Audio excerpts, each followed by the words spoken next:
Welcome to Beijing, home to the 13th Paralympic Games. Welcome to London, Ontario for the second Crash for Cash wheelchair rugby tournament. Welcome to Whistler, the main venue for the 2010 Paralympic Games. Welcome to Halifax, Nova Scotia, future site of the World Championship of Disabled Sailing. This is where Canada's Paranordic team comes to train. And they are going to take all the best parking spots because this Team Canada plays soccer in wheelchairs.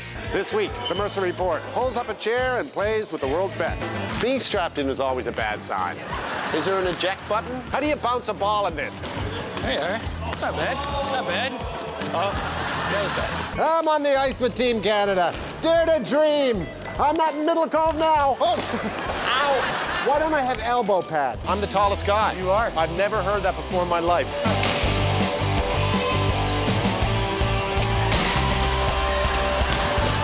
Why do quadriplegics want to take part in a full contact, violent, brutal sport? Well, 90% of the people that are playing this sport broke their neck doing something they probably shouldn't have been doing anyway. Good point. I don't know anybody that broke their neck in a library, so we were probably a little off to start with. Right. And I'm going to ski, but I won't be able to see out of these goggles. Well, you still see a bit. You'll see some blobs. Blobs, I'll see blobs. Oh, no, no. Okay, where? Cross the hill Where? and turn. They're right in front of you. They're right in front of you. Okay. Where are they? Right in front of us. We're looking into the camera. You look up, you're looking into it. You're not only going to the Paralympics, you guys are world champions, correct? We did manage to win in February here, actually. World champions. Well, that looked like a charm. Why am I back here? Now, Kevin, how long have you been sailing, Kevin? About 6 years. Oh, this is small, isn't it? It's tight. Now, what do you call the system that you use? Well, we call it the sip and puff system because... Sip and puff. Yeah. Or what Rob Ford calls 5 o'clock. Oh, I like that one. Your office, I notice, is decorated like the bedroom of a 9-year-old boy. Thank you. Yes. Which is interesting. You have model planes, trains. Is the Lieutenant Governor in the basement with a funny hat playing with a train set in the evening? No, he's not. No. He wishes he could, but... You would. Look who it is. This is the current world downhill ski champion, Josh Dewick from Vernon, British Columbia. Hi, Josh. How are you? Good, Rick. Good to meet you. So you, sir, are going to teach me how to sit ski. I'm going to do my best. I'm not a miracle worker. Okay, that's good.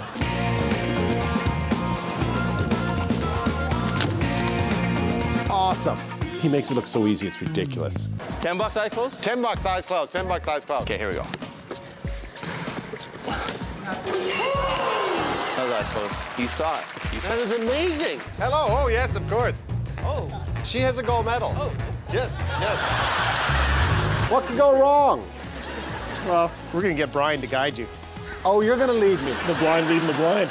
You have peripheral vision. I do have peripheral So vision. if a grizzly comes out of the woods. I'll see it as long as it's not coming directly at us. Okay. I'll hit you right now, and Okay. it won't even bother you. Okay. Like, you're fine with that. Right. Yeah. Kind of hurts in the spine, though. Rub that in, eh?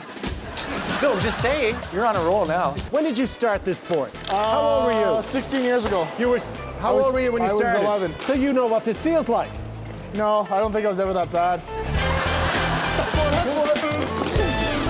The man from Newfoundland is coming into the wall. Appears to be overtrained. Not sure how he's going to finish off this race. Ow! Oh my God, I'm bleeding. Well, Donovan, that was fun. Thank you very much. Hey, it's my pleasure. Yeah, it was good. How do you like your first introduction to Paralympic swimming? Because everyone is differently able, they're constantly evolving. And once you use the sit ski, you might come up with something that would improve it. Great. Because I've been thinking about this, and I think I can improve this sucker. Okay, Carletta, you ready? Let her rip, Rick. Whoa! Go. Oh, look at Hey, that. it turns. Like, I'm entirely relying on you.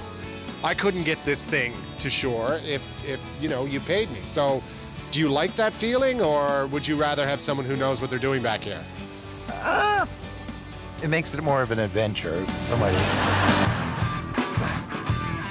Yeah. Whoa. Yeah. It's like kind of driving a big toilet down the street. On skis. What's it gonna take to put me behind the wheel of one of these suckers? Hop aboard. Really? I can take one? Yep.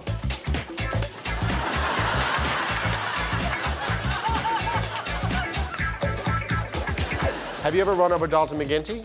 No, no. The day is young. Are you ready? Yes. Are you sure? What are you doing? I'm gonna sit here and stare at you. Why are you freaking me out? You can't freak me out. Why not? Just because I'm in a wheelchair? Don't you be freaked out, because I'm not really in a wheelchair. Well, you are in one right now. Okay, now you're messing with my head. How does it feel? Are you sure you're ready? Stop freaking me out. Don't let me hold you back. And so graceful, look at him. Look, he's coming back. Rick, I thought you were following me. No, I was in awe of your grace. Tell me, when you're in a wheelchair and you're going down the street and you see another guy in a wheelchair, is it like two guys on a motorcycle? Oh, there is definitely a nod. There is, Like, hey. you notice people in wheelchairs. But then do you size them up to see if they're a quad or a para? Oh, definitely. And do you nod if they're a para, not a quad? I nod either way. Someone told me a quad would rather die than have a para open a door for them. Whereas they don't care if someone who is able-bodied open the doors, as long as it's not a para. Is that true? Maybe a little bit. There's a little bit of that goes on. A little bit. Okay, I notice you have no feet. Yes. Yeah. I'm a double below knee amputee, and I'm actually a quadruple amputee. I have all 4 of my limbs affected. So because of that, I have a prosthetic arm that allows me to steer the bike and hold on. They did what? Yeah, so they put my foot on backward, and now my foot acts as a knee joint. So instead of not having that joint there, my foot actually controls my knee joint in my prosthetic. The funnest thing to do to people is when I'm in the hot tub, raise my foot and pretend I'm drowning someone. No way. Stop. Are you tired yet? You're trying to make me tired Well, before we we are race. going to race, and it wouldn't hurt if you were exhausted. What? Stay in the chair. So always stay leaning forward. Maybe not that far forward. Well, I think I'm going to err on the side of leaning forward. This is a different leg, is it? Well, look at that, eh? That's much more Terminator 1 than your other leg, which is more Terminator 2. Can we see the goal, by the way? Do you have it? Oh, absolutely. Mine's in a sock. Oh, that's nice. So it doesn't get scratched because I haven't got my metal box yet.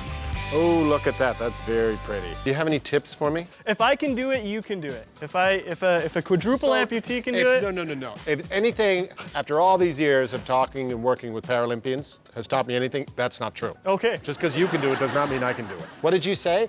Can't is not in your vocabulary? No such word as can't. There you go. Nope. It's my middle name.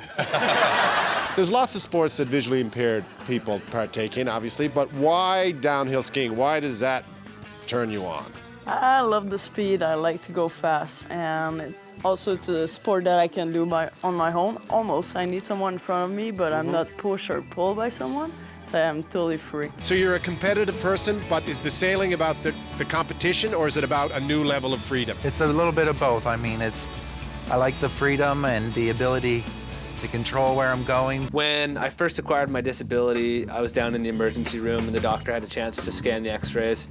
He came in and his response to me was that I was going to rock the world in a wheelchair.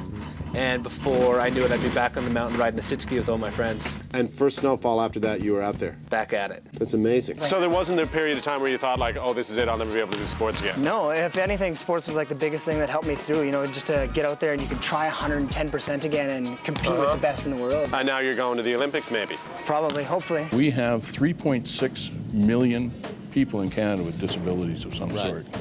And if there's ever a message, get out and take advantage of the opportunities that present themselves. Tell me, Rick, when you're confronted with something that is terrifying you, how do you psych yourself up to actually do it? Well, first thing you do is you go into denial. Yes, I'm there. Denial. All right.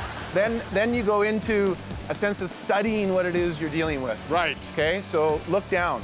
Oh, God, look at that. 3, 2, 1, go! You're my hero!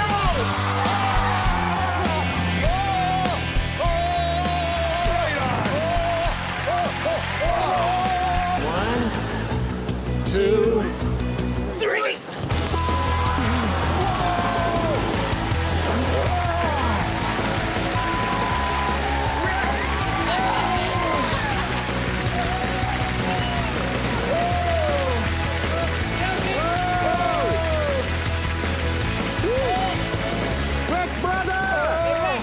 Rick, how are you? Hey, I can't feel my legs! Oh no! Go Canada! Go Canada!